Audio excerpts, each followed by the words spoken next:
Hey guys, so today for our science little review, we're going to be talking about, do you remember what these are called? Let me zoom in. Oh no, I have to move you.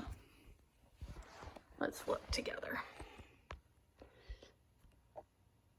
Reptiles. So today we're going to be talking about some different kinds of reptiles. I'm going to have to fix you, put you back.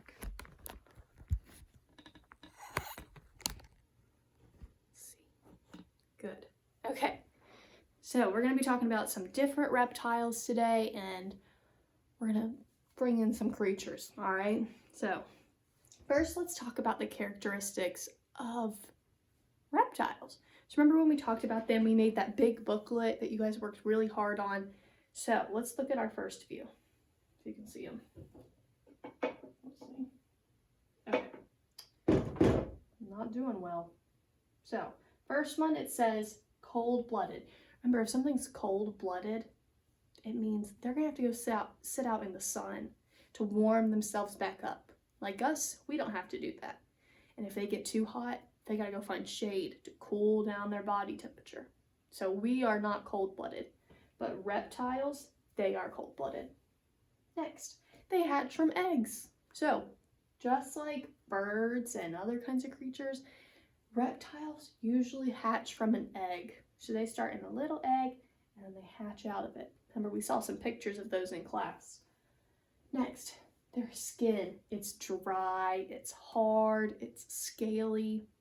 So remember when we felt the snake, those little creatures we would touch in class?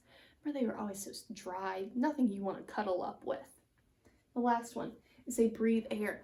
So reptiles, they like to breathe air just like us. So they don't go underwater, and they're not able to breathe underwater. So they breathe air just like us.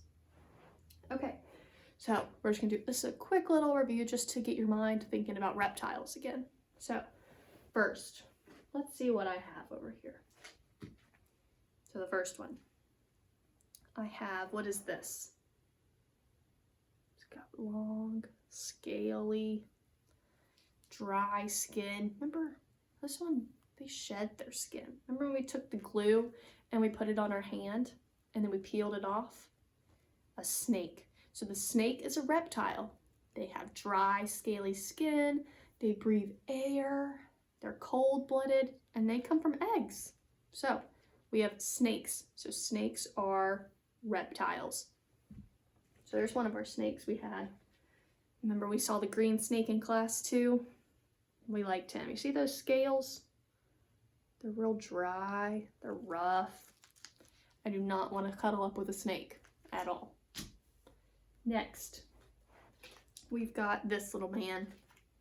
Remember, we drew a picture of him, or colored a picture of him, and we read a little book. Remember, this is a chameleon. Try saying chameleon. So, the chameleon, he can change colors. So if he got on my shirt right here, he's not going to. But if he was real, he would turn black because he's trying to camouflage. Remember, camouflage means when they're trying to blend in with what they're up against. So if it was on here, it would turn white because he doesn't want to get harmed by anything. He doesn't want to be eaten. So if he's able to change color and hide, whatever wants to eat him won't find him. So the chameleon, that's a reptile too. Next, we have lizards. So lizards, they are also reptiles. And there's lots of different kinds of lizards. I'm sure you guys see some at home. And there's usually some big ones out near the jungle and things like that, in the rainforest. So lizards. Lizards are reptiles. Now, last one. We have, what is this? An alligator. So alligators are also reptiles. Remember that scaly, hard skin. Nothing you want to rub up against. So they're scaly, they're spikes, dry. And alligators, they might like to hang out in the water, but they still have to come to the top to get some air. And I realized I brought this home too. So this is the one I made. Remember you guys made these in class, your little alligators? You might have taken it home or you might have put it in your book. So when you go back to school, you'll be able to take home that book that you made. So these were all the reptiles we learned about in class, okay? So You go home, you can go tell your family, you can tell your sister, brother, cousin, whoever's at home, you tell them all about reptiles now, okay? So, keep working hard at home, and I'll see you guys later.